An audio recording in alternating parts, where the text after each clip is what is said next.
Hi guys, this is Paritosh and you are watching I speak about stocks. आज इस video में हम बात करने वाले हैं सीपीआर इंडिकेटर के बारे में, central pivot range. Central pivot range की स्ट्रैटेजी डिस्कस करने वाला हूं। हम इसको बहुत सारे सेशंस में रखेंगे क्योंकि सीपीआर को आप काफी तरीके से यूज कर सकते हो, लेकिन जो आज मैं आपको बताने वाला हूं कि नैरो सीपीआर को कैसे यूज करोगे ट्रेडिंग के लिए। तो जो भी नॉर्मली अगर आपको इंटरडे ट्रेड करनी है तो इसके लिए आपको क्या रूल्स फॉलो करने चाहिए, कैसे आप एक अच्छी एक्यूरेसी के साथ में, अच्छी प्रोबेबिलिटी के साथ में ट्रेड कर सकते हो, वो बताने वाला हूं। तो देखो, पहले उन लोगों के लिए जिनको शायद नहीं पता है सीपीआर होता क्या है, तो मैंने देखो ये जिरोधा का चार्ट है। जिरोधा की वेबसाइट में बेसिकली यूज करता हूं। आप भी चाहो तो नीचे डिस्क्रिप्शन में लिंक दे दूंगा, जिरोधा में अकाउंट खोल सकते हो। तो यहाँ पे पहले हमारे पास है ना पाइवट पॉइंट्स होते थे, हमारे पास एक पाइवट पॉइंट्स होते थे, लेकिन उसी का एक एक्सटेंडेड वर्जन है सीपीआर। तो पाइवट पॉइंट्स में क्या होता है, पाइवट पॉइंट्स आपका लास्ट डे का ओपनिंग, प्रीवियस डे का opening, close and high price का एक एवरेज प्राइस होता है। तो ये आपको जो दिख रहा है ये सीपीआर इसका पाइवट है, लेकिन सीपीआर उसी का एक एक्सटेंडेड वर्जन है। तो सीपीआर में आप, अगर मैं इसको यहां पे दिखाऊं तो ये जो ऊपर वाली लाइन होती है इसको हम बोलते हैं टॉप सेंट्रल रेंज, और जो नीचे वाली लाइन होती है इसको हम बोलते हैं बॉटम सेंट्रल रेंज, और जो नीचे वाला बीच वाला है ये होता है पाइवट। पाइवट होता है आपके प्रीवियस डे का opening high and low, previous day का हाई, लो एंड क्लोज का एवरेज।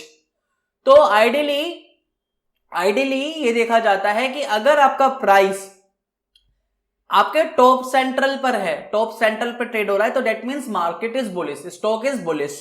जिसको भी आप फॉलो कर रहे हो, जो भी आपकी वॉच लिस्ट में है वो बुलिश है। आप इसको जिरोधा की वेबसाइट पे स्टडीज में जाके लगा सकते हो। मैंने यहाँ पे मूविंग एवरेज लगाया हुआ है 10 डेज का, क्योंकि ये स्ट्रैटेजिकली मैं जो आपको बताऊंगा वो उसमें डिस्कस करेंगे। Then central pivot range and pivot points, ठीक है। तो ये यहाँ पे अब हमारे सीपीआर दो तरीके से क्रिएट हो सकता है, क्योंकि सीपीआर आपका प्रीवियस डे का, लास्ट डे का हाई, लो एंड क्लोज के बेसिस पर पाइवट बनता है, सीपीआर बनता है, देन उसकी रेंज बनती है, तो प्रीवियस डे का बनता है।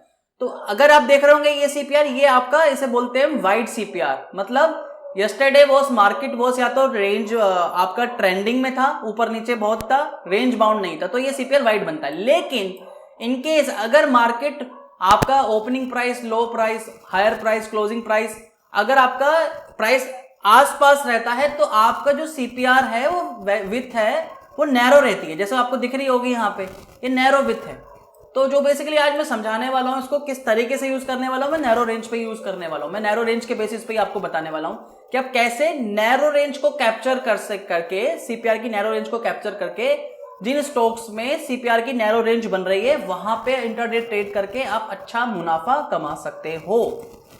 तो बहुत सारे ट्रैक्स नहीं लेने, आने वाले सेशंस में बताएंगे। आज हम सिर्फ फोकस करेंगे कि हमको वो स्टॉक्स चाहिए जहां पे मेरा सेंट्रल पिवट रेंज का जो विथ है वो नैरो है, यानी प्रीवियस डे का हाई, लो, क्लोज, बहुत जो रेंज थी वो नैरो रेंज थी। दैट्स वाई मेरा आज का जो सीपीआर है वो नैरो है।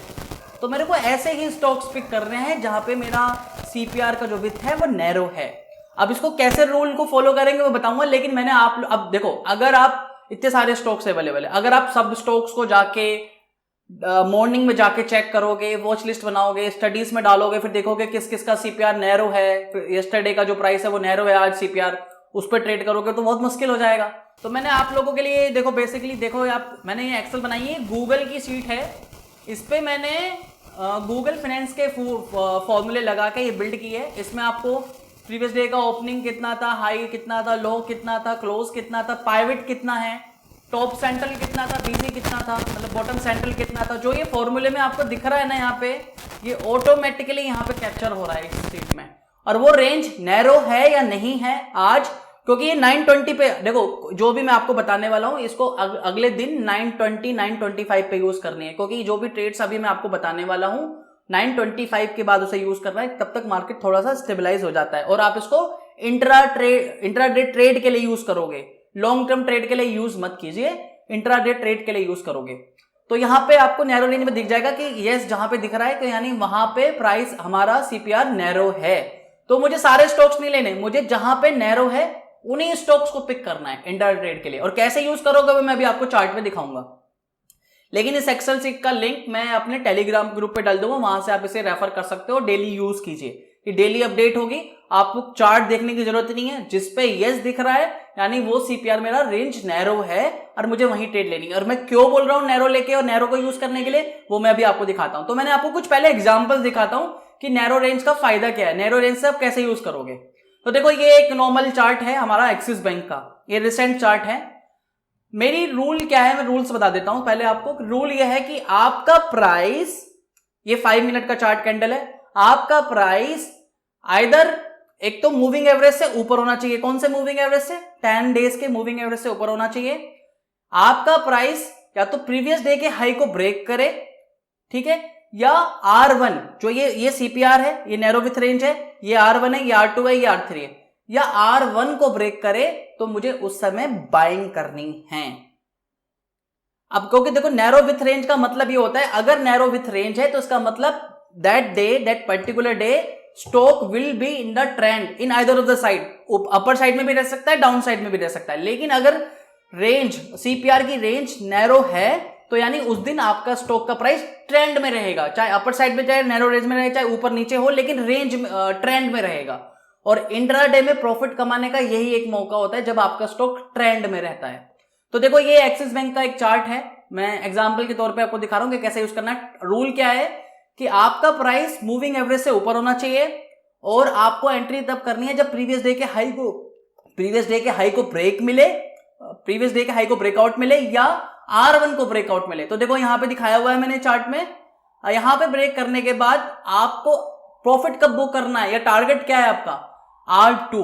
आइडियली आपका टारगेट R2 होना चाहिए अगर आप एक कंजर्वेटिव इन्वेस्टर हो, क्योंकि देखो यहां के बाद ये R2 पे दोबारा रीटेस्ट हो रहा है। अब R2 क्यों? क्योंकि देखो they are so many sellers sitting in R2 R1 जो सेलिंग पोजीशन पे बैठे हैं। क्योंकि काफी लोगों के देखो यार, जो काफी इंस्टीट्यूशनल इन्वेस्टर्स होंगे, बड़े इन्वेस्टर्स होंगे, HNIs होंगे, उनके टारगेट अचीव हो जाएंगे यहाँ पे, then they will sell it. उसके अलावा जो कोल सेलर्स होंगे उनके स्टॉप लॉस लगेंगे, वो वहां से निकलेंगे, तो यहाँ पे एक पुश बैक आता है। यहाँ पे R1 के बाद एक पुल नीचे की तरफ एक पुल बैक आता है आपका। तो आपको इसलिए उससे जब जैसे ही आपका ए टारगेट अचीव होता है, रेजिस्टेंस वाला टारगेट अचीव होता है, आपको पार्सल बुक प्रॉफिट कर लेना चाहिए।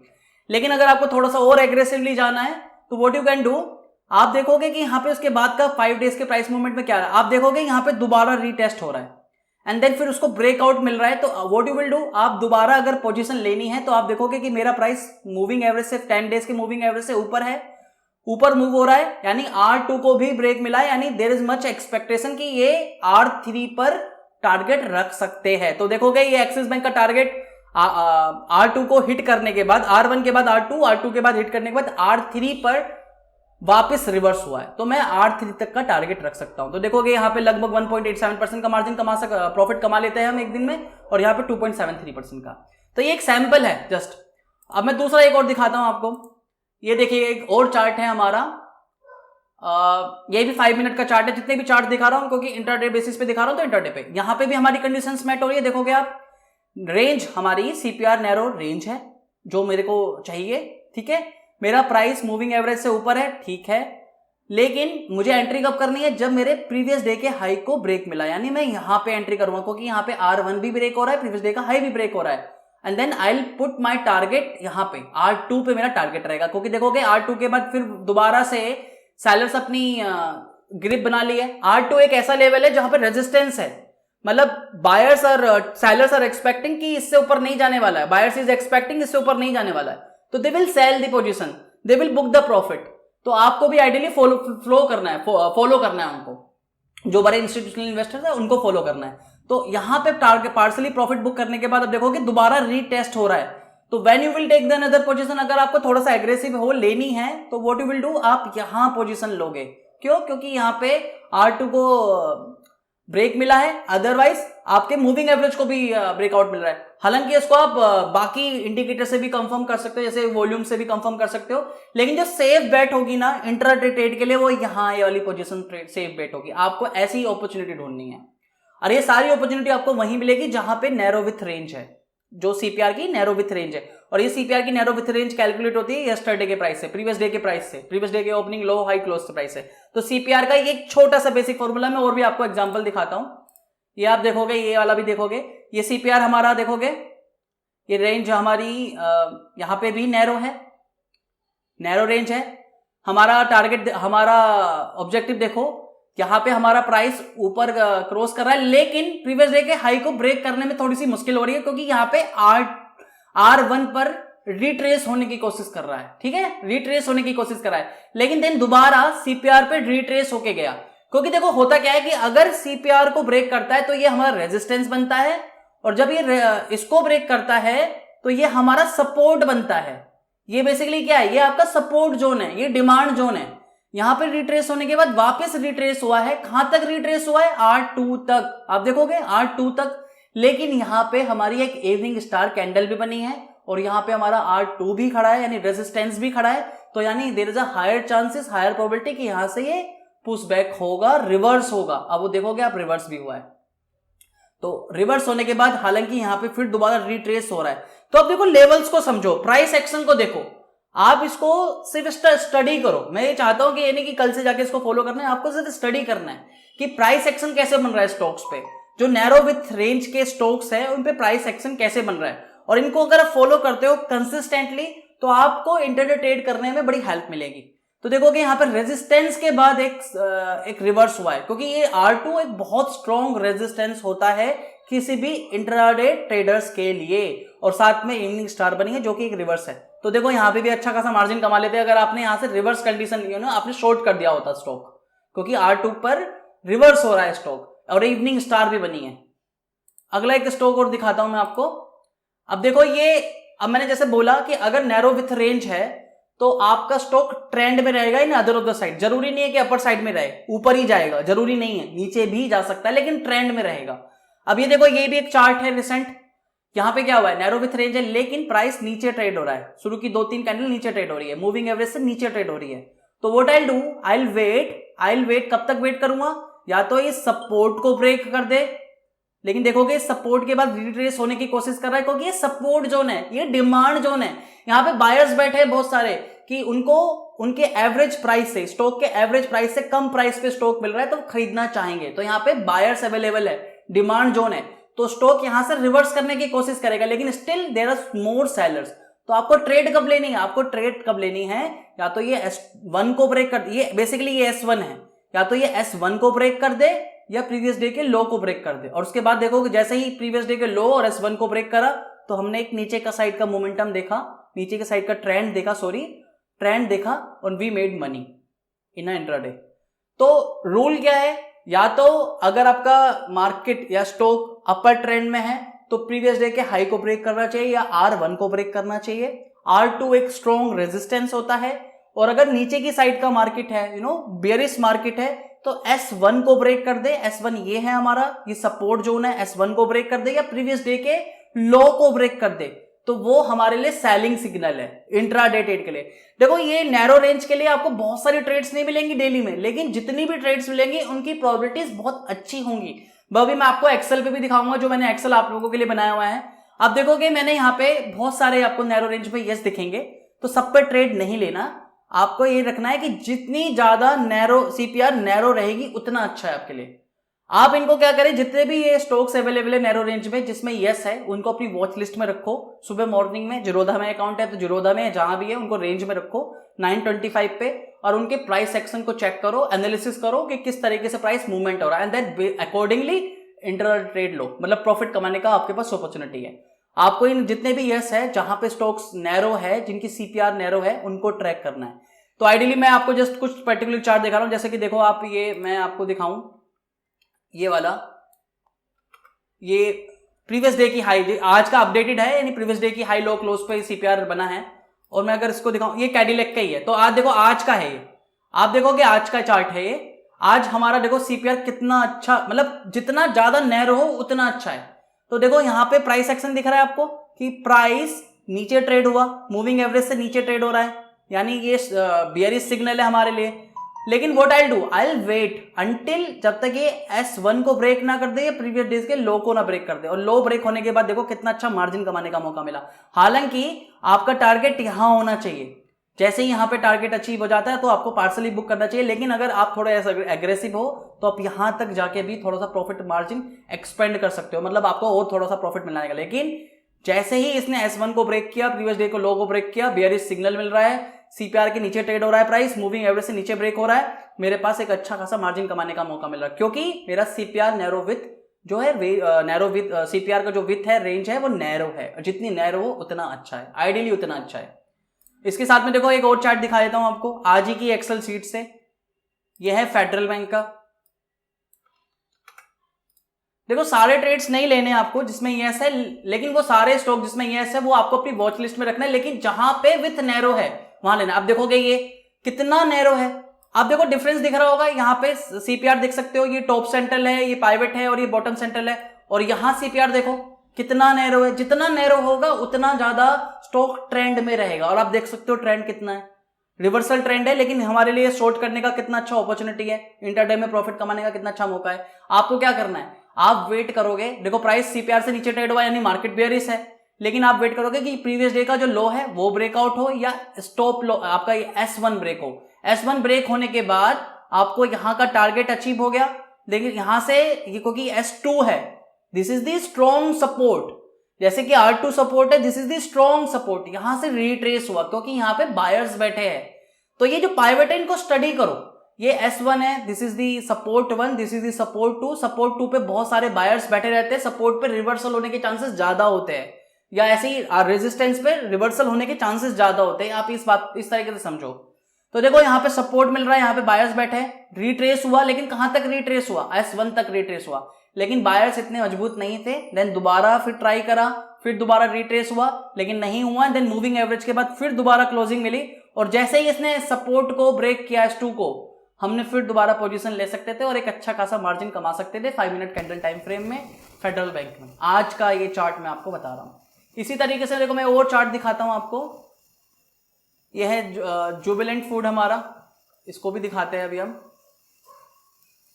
ये सारे वो मैं आपको चार्ट एनालिसिस कर रहा हूं जहां पे हमारी सीपीआर की विथ नैरो है।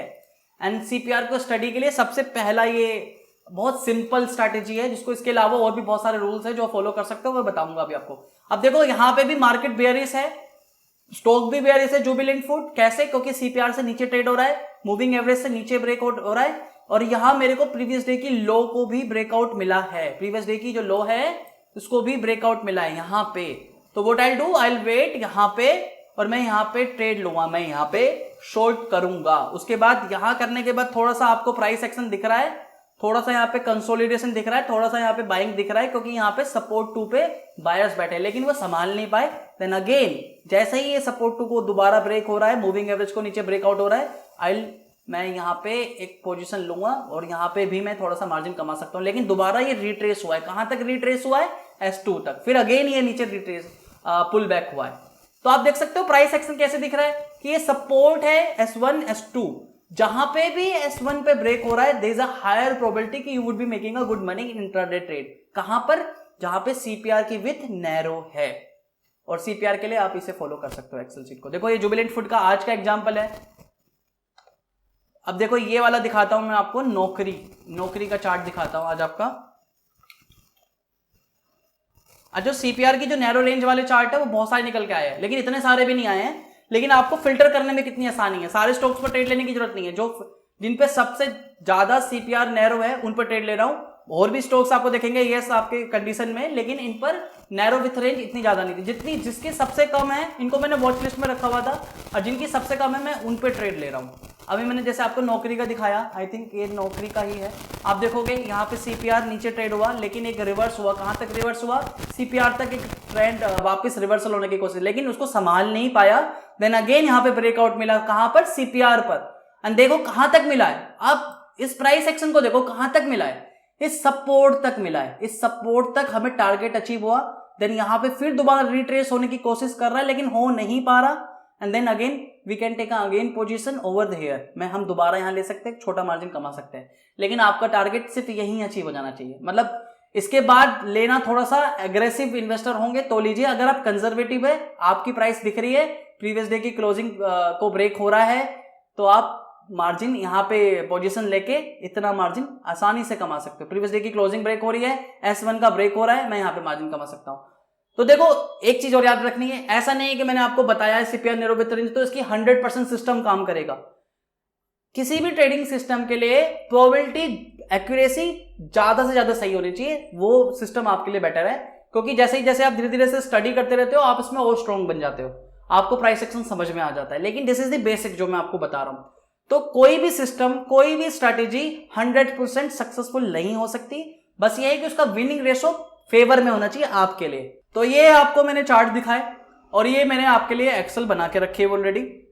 आप इसको क्या करना है, सुबह 9:20 9:25 के बाद ये एक्शन लेना है। 9:25 के बाद ये अपडेट हो जाएगी प्रीवियस डे के प्राइसेस पर, और जहां पे आपका स्टॉक नैरो है, जो भी जिसकी सीपीआर रेंज नैरो है, वहां पे एनालिसिस कीजिए। प्राइस एक्शन आपको क्या करना है, आपको पाइवट पॉइंट्स लगाने हैं, सीपीआर लगाना है, मूविंग एवरेज लगाना है। कंडीशन में फिर दोबारा बता देता हूं, अगर आपका R1 ब्रेक हो रहा है, प्रीवियस डे का हाई ब्रेक हो रहा है, तो वो आपके, और मूविंग एवरेज से ऊपर है, तो वो आपके लिए बाइंग सिग्नल है। S1 रेजिस्टेंस 1 तक का टारगेट रख सकते हो। अगर R1 और सीपीआर के बीच के प्राइस का टारगेट अगर यहां पे कहीं है, तो R1 का पहला पार्सल प्रॉफिट बुक कर सकते हो, और R2 is a very strong resistance. इसके बाद स्टॉक को ट्रेड करना, मतलब बहुत एग्रेसिव हो तो ही ट्रेड कीजिए, अदरवाइज R2 पे प्रॉफिट कंप्लीटली बुक कर लीजिए। यहां पे पार्सल बुक कर लीजिए, और अगर आपको दिख रहा है कि यहां से रिवर्स होने के चांसेस है क्योंकि ये एक रेजिस्टेंस है, तो पूरा भी प्रॉफिट बुक कर सकते हो, लेकिन यहां पे पार्सली प्रॉफिट बुक करके देख सकते हो कि आगे वो रीटेस्ट हो रहा है या नहीं हो रहा है। अगर रीटेस्ट हो रहा है और ब्रेक कर रहा है, तो यहां का मैक्सिमम यहां पे सारा प्रॉफिट बुक कर लीजिए, ठीक है। अगर प्राइस आपका सीपीआर से नीचे है, सीपीआर से जैसे कि यहां पे नीचे ट्रेड हो रहा है, देखोगे आप सीपीआर के नीचे आया, चाहे ग्रीन कैंडल बनी हो लेकिन नीचे है, तो वापस उसको रिट्रेस करने की कोशिश करेगा सीपीआर को, क्योंकि वो उसका एक एवरेज प्राइस है, प्रीवियस डे का एक एवरेज प्राइस है। रिट्रेस करेगा, वापस आएगा, देखो एट द एंड नीचे ही क्लोज हो रही है, ट्रेंडिंग में नीचे ही क्लोज हो रही है। और आपको जो सीपीआर का रेंज है, विथ है, वो नैरो होना चाहिए, जितना नैरो हो उतना बेटर है। ये बहुत सिंपल सा सिस्टम मैंने आपको बताया है। हालांकि आने वाले टाइम पे सीपीआर के लिए मैं बहुत सारे टिप्स और ट्रिक्स देने वाला हूं। इस एक्सेल का जो सीपीआर का स्कैनर का जो लिंक है, वो मैं अपने टेलीग्राम ग्रुप पे डाल रहा हूं। टेलीग्राम के लिंक मैं नीचे डिस्क्रिप्शन में डाल रहा हूं। वहां पे मैं इसी तरीके की डिटेल्स, इसी तरीके की बेसिकली और भी काफी सारी चीजें, काफी सारे रिसोर्सेस यूजर्स को देता रहता हूं फ्री में। आप मेरे टेलीग्राम ग्रुप पे ज्वाइन कर सकते हो और ये सब चीजें आपको मिल जाएंगी। साथ ही में आने वाले टाइम पे मैं इसी कैलकुलेशन का बैक टेस्ट दिखाने वाला हूं। उस पर मेरा एल्गोस पे काम चल रहा है, लेकिन कुछ टेक्निकल प्रॉब्लम की वजह से वो मैं काम नहीं कर पा रहा हूं, लेकिन बहुत जल्दी मैं उसको बैक टेस्ट दिखाने वाला हूं कि ये लॉन्ग टर्म में इस स्ट्रैटेजी को फॉलो करके how much money you made. तो वो पूरा एक बैक टेस्टिंग की रिपोर्ट तैयार कर रहा हूं। जैसी रिपोर्ट तैयार होगी मैं इस चैनल पे उसको बहुत जल्दी पब्लिश करूंगा। तो नेक्स्ट वीडियो मिलेंगे बहुत जल्दी नए टॉपिक के साथ। आई बिलीव ये वीडियो पसंद आई होगी और ये एक्सेल को यूज करने में आपको हेल्प मिल पाएगी इंटरडे ट्रेड करने के लिए। बहुत जल्दी मिलेंगे नई वीडियो के साथ, तब तक के लिए धन्यवाद। वंदे मातरम, जय हिंद।